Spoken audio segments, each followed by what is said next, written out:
¿Me confirma si se ven las diapositivas? ¿Corren? Ya, cañón. Mm. Muy bien, entonces vamos a hablar ya de las pruebas bioquímicas. Y obviamente la prueba bioquímica más solicitada en la práctica médica es la glucosa, ¿ya? ¿Y qué es la glucosa? La glucosa es una forma simple de azúcar que cumple una importante función, ¿no?, en nuestro organismo. Esta glucosa es la responsable de brindar energía a todas las células de nuestro organismo. Entonces, nuestro combustible, nuestra fuente de energía es la glucosa. La glucosa es un monosacárido, tiene una fórmula molecular de 6 carbonos, 12 hidrógenos y 6 oxígenos. Por lo tanto, es una hexosa, ¿no?, porque contiene 6 átomos de carbono. Esta glucosa es una forma de azúcar que se encuentra libre en las frutas y en la miel. El rendimiento energético de la glucosa es de 4 kilocalorías por cada gramo en condiciones estándar. Esta glucosa es un isómero de la fructuosa. Entonces se diferencia, tienen prácticamente la misma composición atómica, ¿no?, de moléculas, pero hay diferencia entre las posiciones de los grupos hidroxilo y oxígeno. Entonces la composición molecular de la glucosa, acá la tenemos, ¿no? Molécula compuesta por 6 átomos de carbono, 6 átomos de oxígeno y 12 átomos de hidrógeno. Esta glucosa es uno de los 3 monosacáridos que provienen de la dieta, junto con la fructosa y la galactosa. Entonces, todos estos los vamos a encontrar en forma natural en, en la dieta, ¿no? Generalmente, pues, los alimentos, la galactosa en la leche y la fructosa en las frutas, ¿no?, igual que la glucosa. Las células van a utilizar esta glucosa como fuente primaria de energía. Y esto también es un intermediario metabólico. Además, la glucosa es uno de los principales productos de la fotosíntesis y es combustible también para la respiración celular en las células vegetales. Entonces, la glucosa nosotros la podemos determinar en diferentes fluidos biológicos, como por ejemplo sangre total. Sangre total, ¿cómo es? Así como está circulando en nuestro cuerpo, ¿no? ¿Y cómo podríamos hacer eso? ¿No? Esto generalmente lo utilizamos cuando en los pacientes que son diabéticos, es sangre capilar, ¿no? Les pulsan un dedo, sacan una gota de sangre y de ahí les dosan o le miden la concentración de glucosa en sangre. Esto a través de los glucómetros, ¿no?, mediante tiras reactivas de determinación de glucosa. También se puede determinar en suero, ya sabemos de dónde viene el suero, es cuando tenemos sangre, pero esta sangre en un tubo de ensayo que no tiene ningún anticoagulante, ¿no? Plasma, cuando obtenemos la sangre en un tubo de ensayo que sí tiene anticoagulante. Y también podemos hacer la medición de la glucosa en diferentes fluidos biológicos, ¿no? Ejemplo, el líquido cefalorraquídeo. El valor normal de la glucosa en ayunas va de 70 a 110 miligramos por decilitro.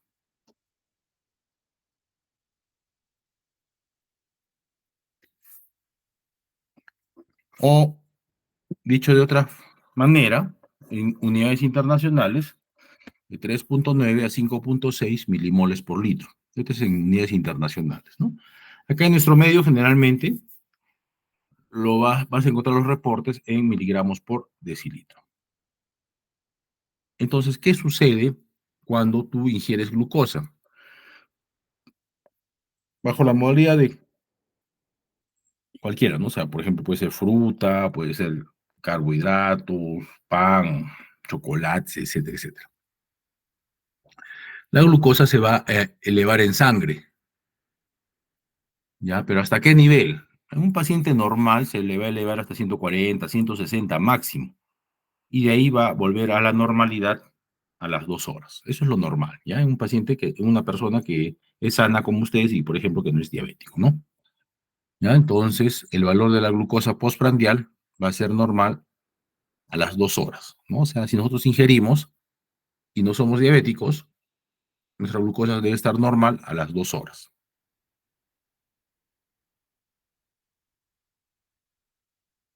De acá ya se derivan otros valores, ¿no? Por ejemplo, de 70 a 110 es normal, de 111 a 125 en ayunas entra en una categoría que se llama intolerancia a la glucosa. Y si nosotros encontramos en una persona glucosas basales, o sea, en ayunas, de 126 para arriba, ya esto corresponde a diabetes mellitus, ¿ya? Entonces, cuando nosotros medimos en forma aleatoria, el nivel de la glucosa debería estar por debajo de 125 miligramos por decilitro o 6,9 milimoles por litro.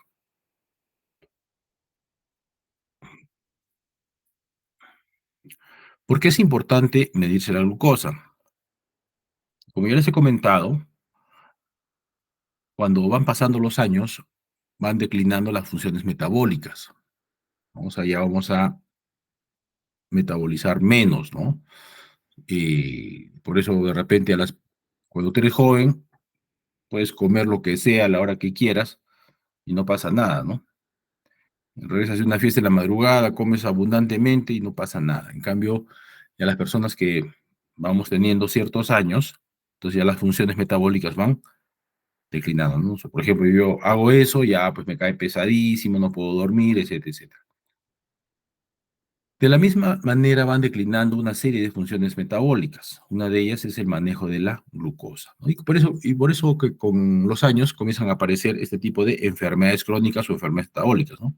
La diabetes, la gota, las dislipidemias, etcétera, etcétera. Porque el organismo tiene eso, ¿no? Es, por ejemplo, cuando nuestro organismo es joven como el de ustedes, todo funciona bien, normalmente, ¿no? Todo funciona bien, no pasa nada. Ya es como si fuera un carro nuevo. Pero el carro, con el paso del tiempo, entonces sus piezas se van desgastando. ¿Qué sucede en los vehículos o en las máquinas? Puedes cambiar las piezas y todo sigue igual, ¿no?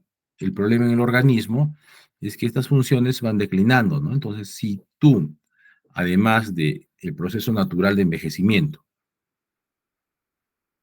digamos, lo sometes a mayor sobrecarga de trabajo, mayor estrés a tu organismo, entonces van a comenzar a aparecer este tipo de enfermedades. Lo ideal, como les digo, lo ideal es comenzar a hacerse estudios, ¿no? En forma preventiva. En algunos casos dicen a partir de los 35 años, en otros a partir de los 40 años para adelante. Entonces, ¿por qué es importante ¿no? mantener dentro de niveles normales ciertas sustancias? Porque si no, se asocian a ciertas enfermedades, ¿no? Ejemplo de esto es la glucosa, ¿no? La glucosa, cuando esté elevada en sangre, se asocia a una enfermedad muy común que se llama, o que se denomina diabetes mellitus. Entonces, ahora vamos a comenzar a ver casos de hiperglicemia, ¿no? Hablamos de hiperglicemia cuando encontramos los niveles de glucosa en sangre, en ayunas, por encima de 70 miligramos por decilitro. ¿Ya? Entonces tenemos una hiperglicemia fisiológica. Esto se va a dar, por ejemplo, cuando las personas están bajo excitaciones psíquicas, esfuerzos musculares, baños calientes, menstruación y estrés. Obviamente la causa patológica más importante y más frecuente es la diabetes mellitus o diabetes sacarina, ¿no? De elevación de la glucosa. Respecto a la diabetes, ya sabemos que es una enfermedad, como les decía, frecuente. Se supone que más o menos el 10% de la población mundial sufre de problemas de diabetes mellitus. Hay dos tipos de diabetes, ¿no? El tipo de diabetes tipo 1 o diabetes juvenil o insulino dependiente. Esta se da por causas inmunológicas. Entonces el páncreas no va a producir insulina, pues se llama insulino dependiente. Esa persona va a depender de la insulina.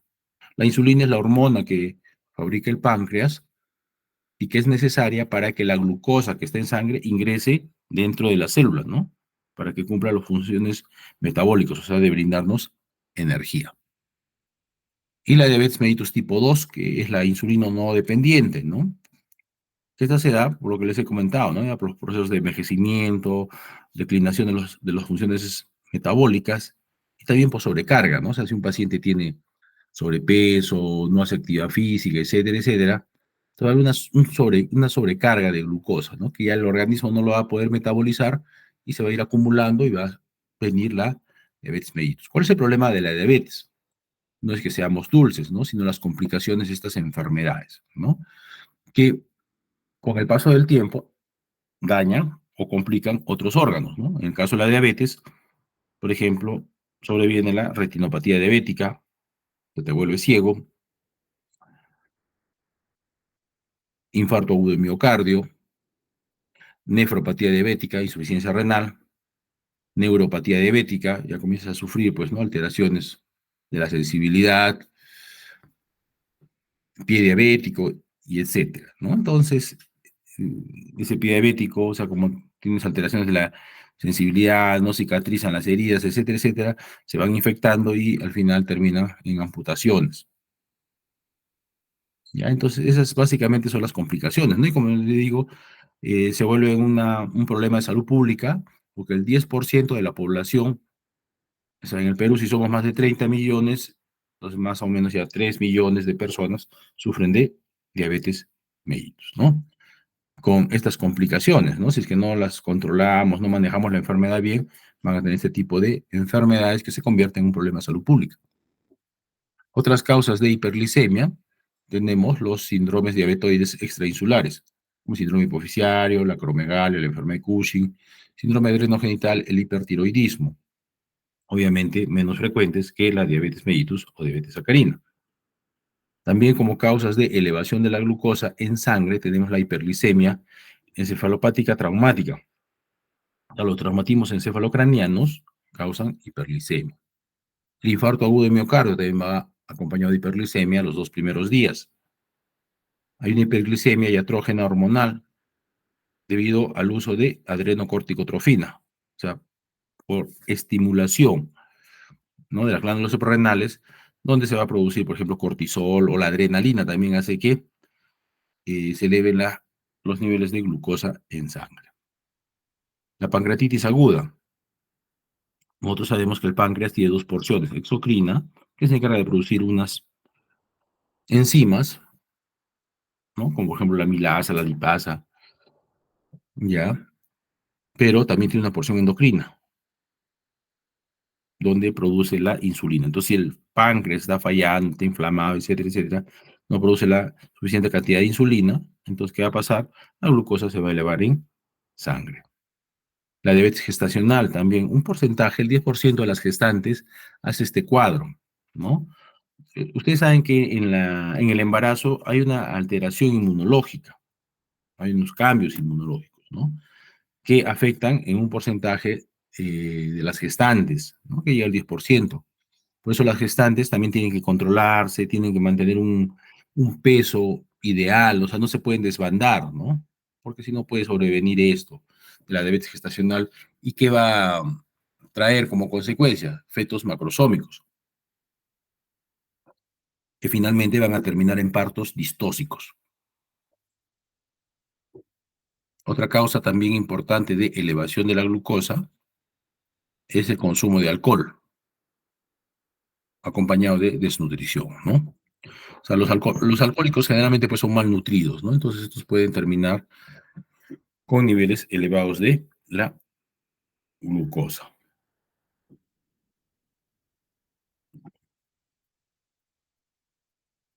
Hipoglicemia, hablamos de hipoglicemia cuando tenemos los niveles de glucosa por debajo de 70 miligramos por decilitro, ¿no? Y en este caso, ¿qué va a pasar, no? Por ejemplo, en los casos de hay hipoglicemia fisiológica, si no tenemos la suficiente energía, entonces no vamos a poder ejecutar nuestros procesos metabólicos adecuadamente, ¿no? Causas fisiológicas de hipoglicemia, entonces tenemos los ayunos prolongados, ¿no? De repente nosotros mismos hemos sentido, ¿no? Cuando no tenemos la suficiente o no hemos comido, de repente estamos bajo un ayuno y ya pues nos sentimos pues cansados, lánguidos, como que nos falta energía, ¿no? Almorzamos y otra vez como nos recuperamos, ¿no? Como que esto también sucede cuando nosotros estamos sometidos a esfuerzos musculares intensos o algún estrés, ¿no? Eh,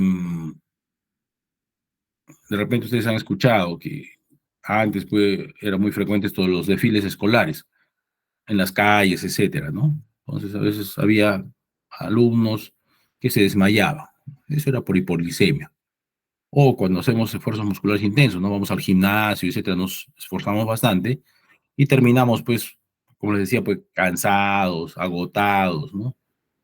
Pero tomamos estas bebidas azucaradas, que finalmente las llaman bebidas rehidratantes, y te sientes mejor, ¿no? Te recuperas. Y es debido a que baja la glucosa en nuestro organismo.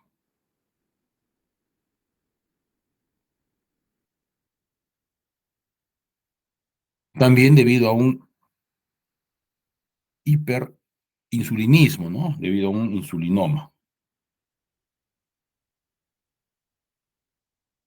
Insulinoma, tumor del páncreas que produce insulina, ¿no? Mucha insulina. Entonces, cuando hay mucha insulina en el organismo, también nuestra glucosa puede estar baja, ¿no? O lo que podría pasar con, por ejemplo, tratamientos con insulina a dosis excesivas, ¿no? La insuficiencia, digamos, este de acá, ¿no? Digamos, nos llega un paciente con crisis hiperglicémica a la emergencia, ¿ya? Nos llega un paciente en crisis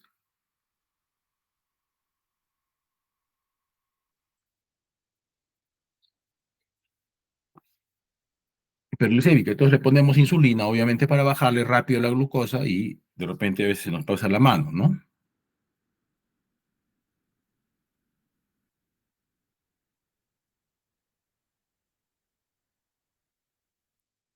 Y lo mandamos a la hipoglicemia al paciente, ¿no?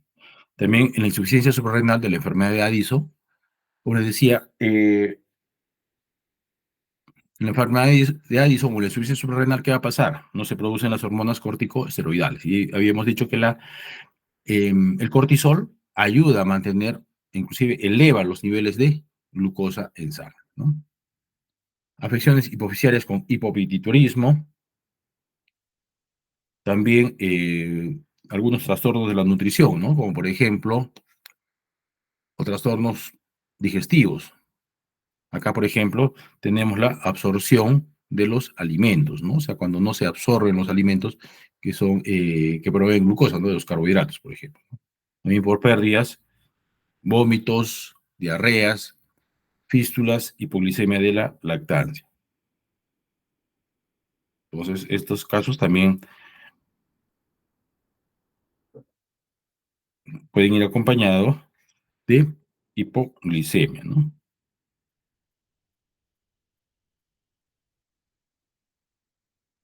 Pérdidas renales, ¿no? Glucosuria renal,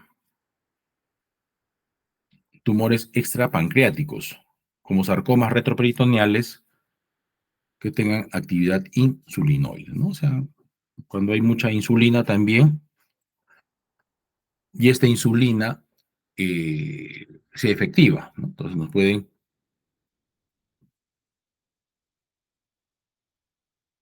afectar los niveles de glucosa en sangre.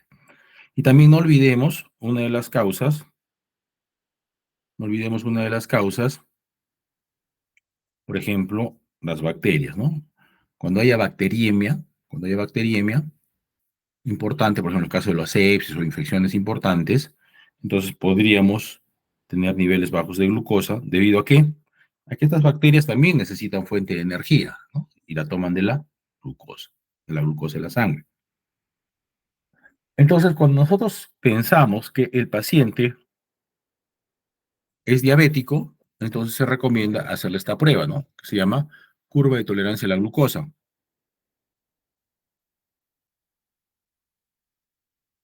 con la finalidad de comprobar si el paciente es o no es diabético. Ya hemos dicho que nosotros tenemos una curva fisiológica de la glucosa, ¿no? Comemos glucosa, se va a elevar la glucosa de ciertos niveles y a las 2 horas está normal. ¿Y qué pasa en estos pacientes? En estos pacientes no se da este comportamiento, no se da otro comportamiento que lo vamos a comentar ahora.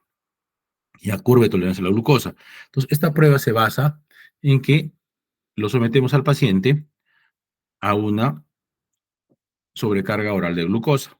Y vamos a ir tomándole la glucosa a ciertos tiempos para ver si se normaliza o no se normaliza, ¿no? Entonces vamos a utilizar esta sustancia que se llama glucosa anhidra, se lo vamos a dar al paciente a razón de, en adultos, 1 gramo por kilo de peso, o en niños, 1,75 gramos por kilo de peso. Esto lo vamos a disolver entre 300 a 500 mililitros de agua y de repente como saborizante le vamos a poner un poco de limón. O sea, al final vamos a preparar como una limonada bien dulce, ¿no? Y vamos a hacer determinaciones de la glucosa a los 0 minutos, a los 60 minutos y a los 120, ¿no? Pero podrías hacer a los 30, 90, 180, etcétera. Pero nosotros usamos 3 nomás, ¿no? 0 minutos antes de que ingiera la sustancia, una vez ingería la sustancia, a los 60 minutos, y después de esto, a los 120 minutos o 2 horas. Debido a que, como ya les he comentado, hay una curva fisiológica de la glucosa, ¿no? Que se divide en dos partes, ¿no? La primera parte, que se da a la hora, es la fase hiperglicémica. O sea, cuando nosotros ingerimos glucosa durante la primera hora, post ingesta, va a haber una elevación de la glucosa en sangre. Esta elevación de la glucosa se va a dar hasta 140, 160 máximo en sangre, ¿no? Si nosotros encontramos a la hora valores de 160, 180, estos son dudosos, habría que observarlos, y si los valores a la hora están por encima de 180, estos ya son patológicos. Y la segunda fase de la curva de la glucosa es la etapa normoglicémica. La etapa normoglicémica. Esta se da a las 2 horas. ¿Ya? La normoglicémica, como les decía, a las 2 horas ustedes deberían estar normales, ¿no? O un paciente, una persona que no es diabético. Incluso los valores podríamos encontrarlos por debajo de los valores basales. O sea, ¿qué quiere decir esto, no? Si empezamos la curva con 90 de glucosa y de repente podríamos encontrarlo en 80, ¿no? A las 2 horas. Pero ¿qué va a pasar en los pacientes diabéticos? La curva tipo diabético, la basal, va a estar por encima de lo normal, ¿no? Va a estar por encima de 110. A la primera hora, la etapa hiperglicémica va a estar por encima de 180. A las 2 horas no se va a normalizar la glucosa, ¿ya? Más bien se va a ampliar, va a haber un alargamiento de la onda hiperglicémica con una formación de una meseta más allá de las 2 horas y recién va a comenzar a caer a las 3, 4, 5 horas la glucosa. Entonces, miren este gráfico. Cuando una persona ingiere 1 gramo de glucosa por kilo de peso en ayunas, la glucosa, por ejemplo, como en esta curva roja, va a ir de 90, digamos, a 140 y luego se va a normalizar al cabo de las 2 horas, ¿no? Pero ¿qué pasa en un diabético? Miren ustedes, la basal por encima de lo normal. A la hora, por encima de 180. A las 2 horas, no se normaliza, ¿no? Más bien, ¿qué dice? Va a haber un alargamiento de la onda hiperglicémica con una formación de una meseta y que recién esta va a comenzar a caer a las 3, 4 horas, ¿no? Va a comenzar a caer. Y obviamente va a caer a niveles basales, ¿no? No se va a normalizar tampoco. Entonces, de esta manera, nosotros vamos a hacer vamos a confirmar el diagnóstico de diabetes mellitus, ¿no? Entonces acá, en azul, la curva normal, en este fucsia o morado, una diabetes moderada, como acabo de mencionarla, pero también podría el paciente tener una diabetes severa. Entonces hay que tener cuidado con esto, ¿no? Entonces, por ejemplo, ¿no? Que arranque con niveles de más de 150, entonces podría alcanzar niveles por encima de 400 o 500 o más incluso, y que el paciente podría llegar a una descompensación y que nos puede hacer pasar un mal rato en los servicios de emergencia, pues se te descompensa ahí en el laboratorio, tienes que trasladarlo al servicio de emergencia para normalizarlo, ¿no? Entonces, ya por convención, pacientes que tengan más de 150 de glucosa basal, entonces la prueba no procede, ¿no? Entonces, a estos pacientes no se les hace la curva de tolerancia a la glucosa. Muy bien. Siguiente compuesto que vamos a hablar el día de hoy es la creatinina. La creatinina es otro compuesto orgánico,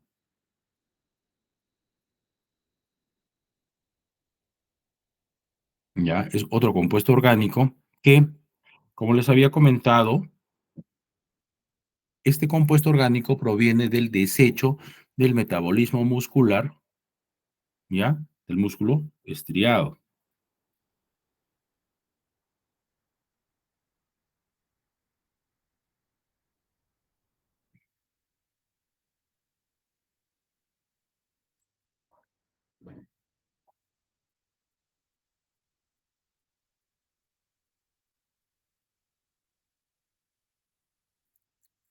Ya, entonces la creatina es un compuesto orgánico que se genera a partir de la degradación de la creatina, que es un nutriente útil para el músculo, ¿no? Esta creatinina se trata de un producto del desecho del metabolismo normal del músculo, que esta sustancia de desecho debe ser filtrada por el riñón y excretada por la orina. Es la única vía de excreción del organismo, ¿no? Este producto de desecho es la única vía como podemos eliminarla del organismo. Es por ello que la medición de la creatinina en sangre es un método simple y que nos sirve para monitorizar la correcta función de los riñones, ¿no? La correcta función de los riñones. Entonces, eh,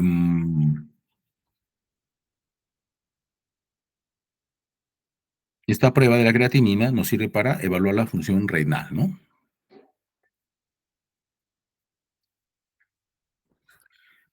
Medir la creatinina en sangre es una prueba simple y es un indicador común de función renal. Pero ojo, esta prueba de creatinina se va a comenzar a elevar en sangre cuando ya los riñones ya tienen un importante nivel de afectación, cuando hay un marcado daño de las nefronas. Por lo que no es la prueba más idónea para detectar estados tempranos de enfermedad renal. Para eso podemos utilizar otra prueba que la vamos a comentar el día de hoy, que se llama la prueba de depuración de creatinina o aclaramiento de la creatinina, que nos mide la tasa de filtración glomerular. Entonces, esta prueba de depuración de creatinina, ¿ya? ¿En qué consiste?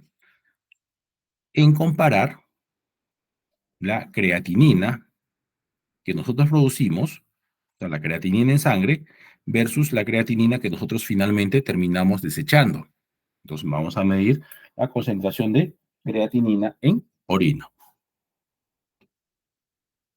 Y para tener datos más precisos, se ajustan algunas variables, ¿no? Como por ejemplo son el sexo del paciente, la edad, el peso y la raza, según lo sugerido por la Asociación Nacional de Diabetes, versus una orina de 24 horas, ¿no?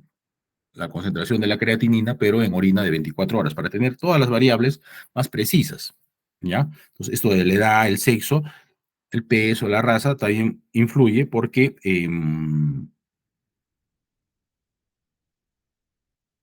influye porque tienen diferentes niveles de concentración de masa muscular, ¿no?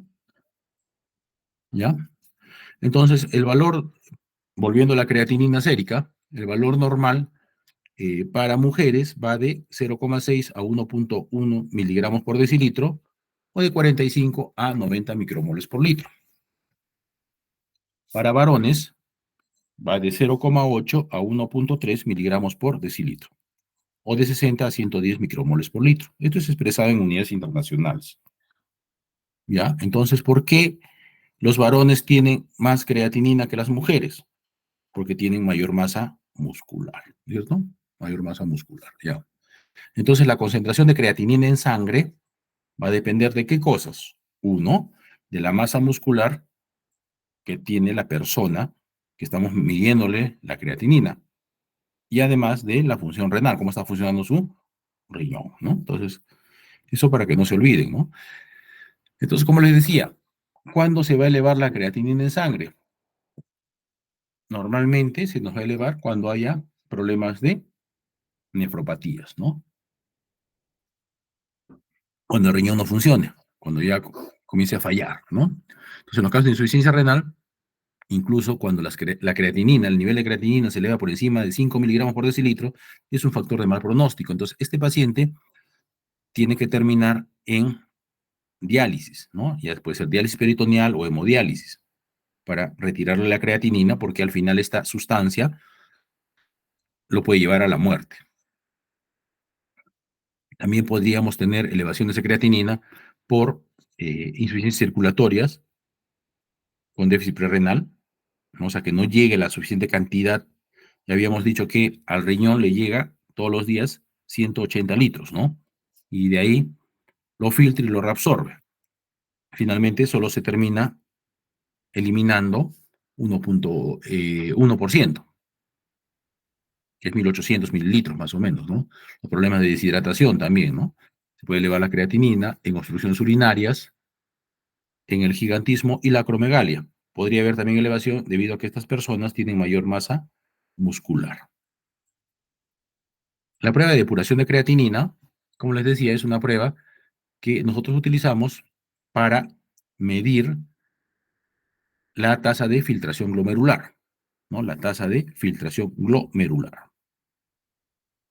¿Ya? Entonces, esta prueba se va a alterar en forma más precoz que cuando se eleva la creatinina en sangre.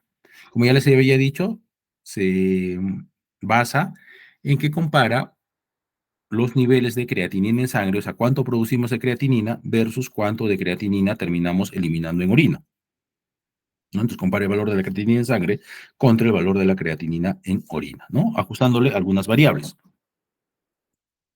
El valor normal va de 80 a 120 mililitros por minuto. Estamos hablando de volumen, ¿ah? Mililitros por minuto. Es tasa de filtración glomerular, filtración volumen. Ya no es concentración de la creatinina en sangre, que es miligramos por decilitro, ¿no?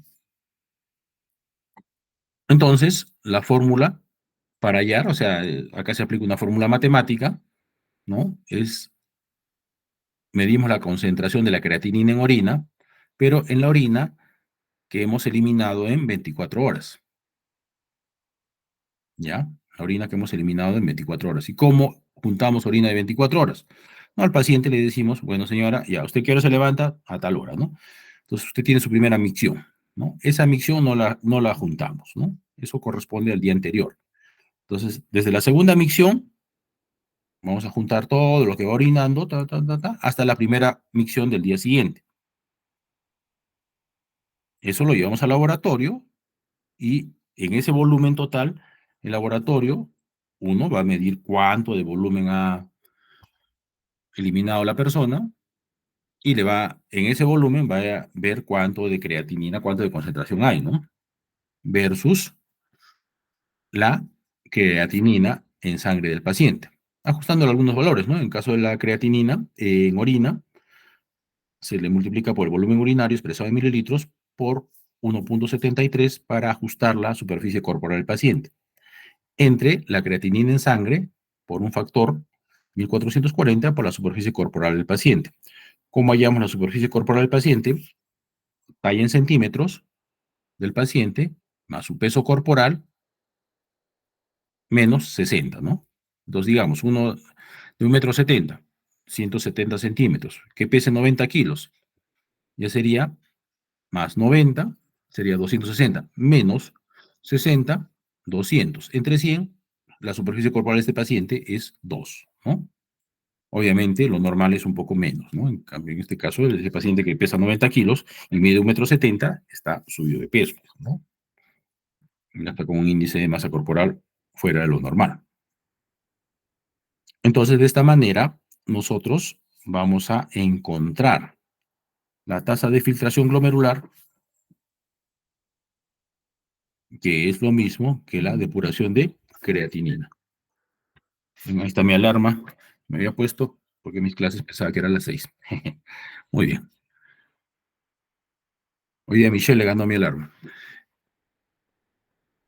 Entonces, esta prueba de depuración de creatinina, o clanes de creatinina, o aclaramiento de la creatinina también se llama, es una prueba que nos mide la tasa de filtración glomerular de la creatinina.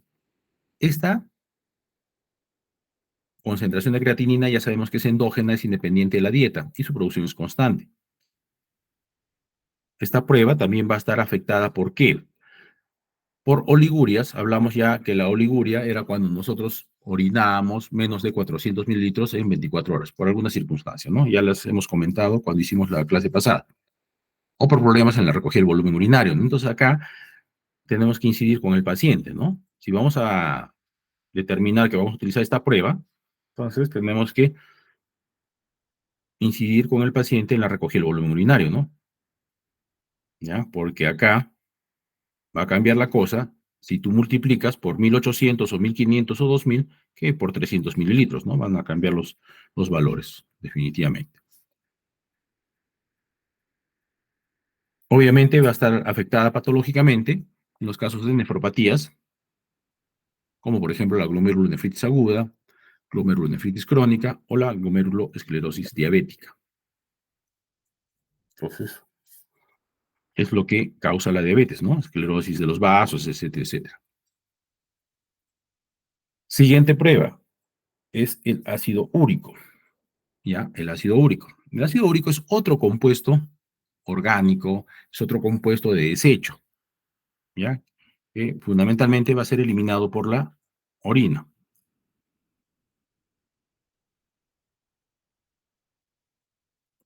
¿ya?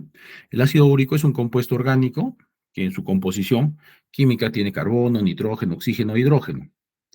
Este es un producto de desecho del metabolismo del nitrógeno que manejamos en el cuerpo humano. ¿Pero de qué nitrógeno? Del nitrógeno que viene de los ácidos nucleicos. Normalmente el compuesto o los compuestos nitrogenados, donde el desecho principal es la urea, ¿no? Pero en este caso, el ácido úrico proviene del nitrógeno que está en los ácidos nucleicos, ¿ya? Y se elimina en orina. Obviamente no se produce mucho y se desecha por la orina, ¿ya? Entonces, ¿qué enfermedad está asociada a niveles elevados de ácido úrico en la sangre? La gota, ¿cierto? La gota. Pero no es lo único, ¿no? O sea, niveles elevados de ácido úrico en sangre también te pueden conllevar a padecer de cálculos renales, obviamente cálculos de ácido úrico, pues, ¿no? Pero obviamente la enfermedad, digamos, típica de elevación del ácido úrico en la sangre es la gota, ¿no? Entonces, como les decía, ya a medida que pasa el tiempo, los procesos metabólicos van declinando, ¿no? Entonces, ya no metabolizamos lo que ingerimos o lo que vamos acumulando de la misma manera que lo hacíamos antes. La gota es una enfermedad que va a producir una artritis de pequeñas articulaciones. En este caso, fundamentalmente, la articulación del dedo gordo del pie, del primer dedo gordo, del primer dedo del pie, ¿no? O el dedo gordo. Entonces, el ácido úrico en la sangre, la concentración de ácido úrico en varones va de 3,6 a 6,8 miligramos por decilitro, en mujeres de 2,5 a 6,8 miligramos por decilitro. Las personas que son vegetarianas normalmente manejan niveles de ácido úrico más bajos que los que consumen carne, ¿no? Entonces, de ahí ya vamos deduciendo que el ácido úrico también está asociado a la ingesta de carne, ¿no? De proteínas. La gota en el ser humano es la enfermedad que está asociada a niveles anormales del ácido úrico en el sistema. Y como les había comentado, también la hiperuricemia nos puede dar lugar a cálculos renales, ¿no? Cálculos de ácido úrico.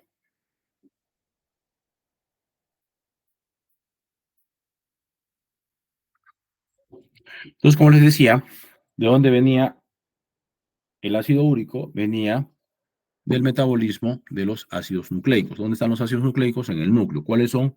ADN y ARN, ¿no es cierto? ¿Cómo está compuesto el ADN o el ARN? ADN del azúcar, que en este caso es la ribosa, en el ADN, la desoxirribosa. ¿Qué más? La base nitrogenada, de ahí viene. ¿Y qué más? El grupo fosfórico, ¿no es cierto? Entonces, estos tres componentes, esta unidad funcional se llama mononucleótido. Y la unión de mononucleótidos, ¿no? Forman una cadena, que va a ser una cadena simple, que es el ARN, una cadena doble, que es el ADN, ¿no? Obviamente, al cabo de un tiempo, las células tienen que ser metabolizadas, igual que el núcleo, ¿ya? Entonces al ser metabolizadas, o destruidas, o degradadas estas células, van a producir el ácido úrico de la siguiente manera, ¿no? Entonces, los ácidos nucleicos del organismo van a ser hidrolizados por endo y exonucleasas, o sea, enzimas. Van a ir disgregando ya estas cadenas, ¿no? Van a ir dando las bases, la unidad básica, que es el mononucleótido. Este mononucleótido, a su vez, va a ser degradado a nucleósidos por otras enzimas, la fosfomonoesterasa, que va a retirar el grupo fosfórico, liberando la guanosina y adenosina. La adenosina va a ser desaminada por la adenosina desaminasa para formar la inosina. Y sobre la inosina va a actuar la nucleósido fosforilasa, que va a despojar de la ribosa y va a dar la hiposantina, ¿no? En este caso, la ribosa en el caso del eh, ARN. Que esta enzima va a actuar directamente sobre la guanosina, liberando la guanina. Entonces, desde la hiposantina y la guanina, ya que son productos ya del metabolismo, se va a formar un compuesto llamado santina, que va a dar origen al ácido úrico. Estos dos últimos pasos son catalizados por la santina oxidasa, otra enzima, que va a dar lugar al ácido úrico, y cuando este ácido úrico esté en exceso, se va a formar las sales o los cristales de ácido úrico, el urato monosódico o urato disódico, que se van a depositar en el tejido periarticular de pequeñas articulaciones y va a generar este problema de una inflamación o una artritis gotosa, ¿ya? Entonces, ustedes ya saben bien, ¿no?, la composición del ADN, del ARN, y estos son los cristales de ácido úrico, cristales de urato monosódico o urato disódico, que se van a depositar en el tejido periarticular, ¿no? Entonces, causas de hiperuricemia.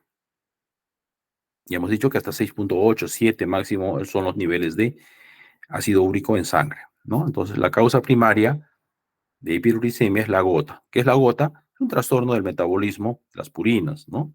Trastorno del metabolismo del ácido úrico, donde ya no van a controlar los niveles y van a comenzar a elevarse en sangre, ¿no? Por encima de 10, 15 miligramos por decilitro.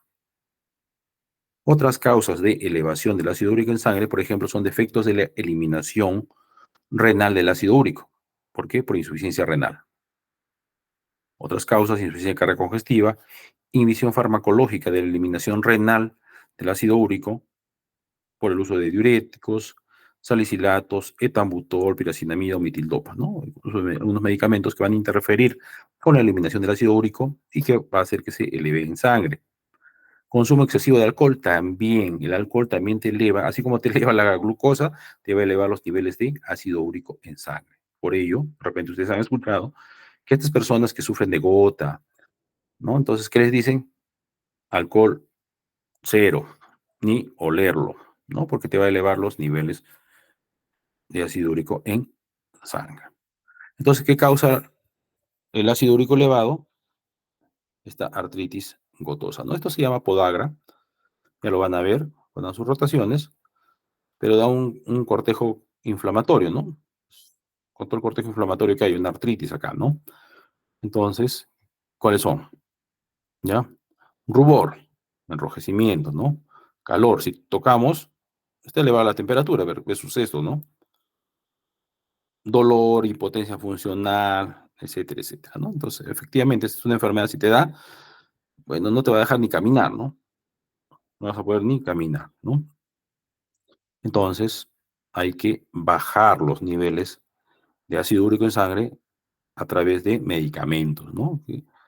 ¿Qué medicamentos usan? Colchicina para el problema agudo inflamatorio y la lupurinol, ¿no? Otras causas de hiperuricemia, por ejemplo, son los procesos en los que hay un exceso de producción del catabolismo purínico, que puede proceder de la desintegración nuclear masiva. Ejemplo, ¿no? Leucemias, policitemias, mieloma múltiple, o cuando un paciente tiene una neoplasia, el uso de radioterapia o quimioterapia. ¿Qué hacen estas, qué pasa en estas condiciones? Hay mayor cantidad de, por ejemplo, en la leucemia, policitemias, mieloma, hay mayor cantidad de células, ¿no? Y esas células obviamente se tienen que destruir. El destruirse, esa mayor cantidad de células va a proveer mayor cantidad de ácidos nucleicos y por ende se va a generar mayor cantidad de ácido úrico. En el caso de la radioterapia y quimioterapia, ¿qué hacen esto? Destruyen las células, ¿no? Y más o menos sigue la misma lógica. O también cuando nosotros ingerimos alimentos, o sea, en forma excesiva, alimentos ricos en purinas, ricos en núcleos, ¿no? Por ejemplo, como las carnes rojas, res, cordero, cerdo, vísceras, mariscos, sardinas, ¿no? Entonces, las personas que tienen esta enfermedad, entonces tienen que regular su dieta, ¿no? Respecto a estos alimentos o no comerlos. En el caso del ácido úrico, podríamos encontrar personas que tienen niveles bajos de ácido úrico, ¿no?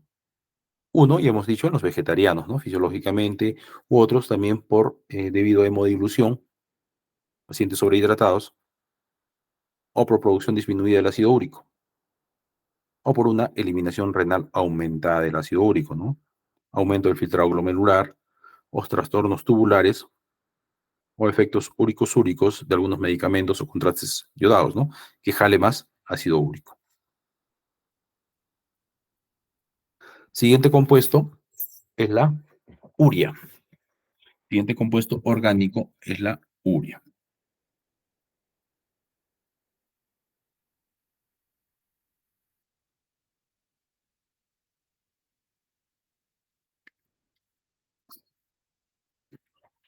La urea es otro compuesto orgánico, ¿no?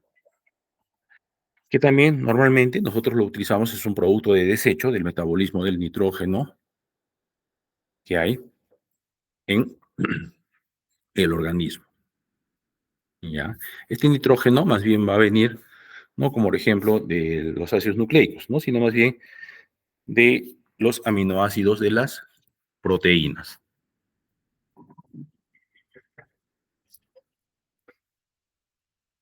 Entonces su composición, la urea, tiene carbono, oxígeno, nitrógeno, hidrógeno. También se elimina por la orina. Y es por ello que nos sirve como una prueba para medir la función renal, ¿no? Para función renal.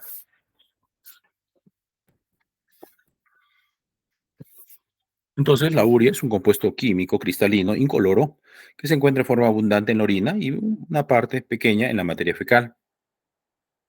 La urea es el principal producto terminal del metabolismo de las proteínas en el ser humano. La orina contiene unos 20 gramos de urea por litro, por lo que vamos a terminar eliminando unos 40 gramos casi en forma diaria, ¿no? Porque orinamos casi 2 litros. La urea se forma en el hígado, ¿ya? En el hígado. Y es un producto final del metabolismo del nitrógeno, pero del nitrógeno que está en los aminoácidos de las proteínas que consumimos. Entonces, el nitrógeno de la urea constituye el 80% del nitrógeno que hay en la orina. Este procede de la degradación de diversos compuestos que tienen nitrógeno, ¿no? El valor normal en sangre de la urea va de 20 a 40 miligramos por decilitros. ¿Ya? Entonces, nosotros ingerimos proteínas de diversa índole, ¿no? Carnes, queso, leche, etcétera, etcétera. ¿No? Estas proteínas van a ser desdobladas hasta en aminoácidos, van a cumplir su función, ya, y estos aminoácidos, después de haber cumplido su función, van a ser metabolizados de nitrógeno, que ahí en los aminoácidos va a ser metabolizado en el hígado, y de acá se va a formar la urea, ¿no? Y esta urea finalmente va a ser excretada por el riñón. ¿Ya? Entonces, causas de elevación de la urea en sangre, urea alta, o que conocemos también como hiperazotemia.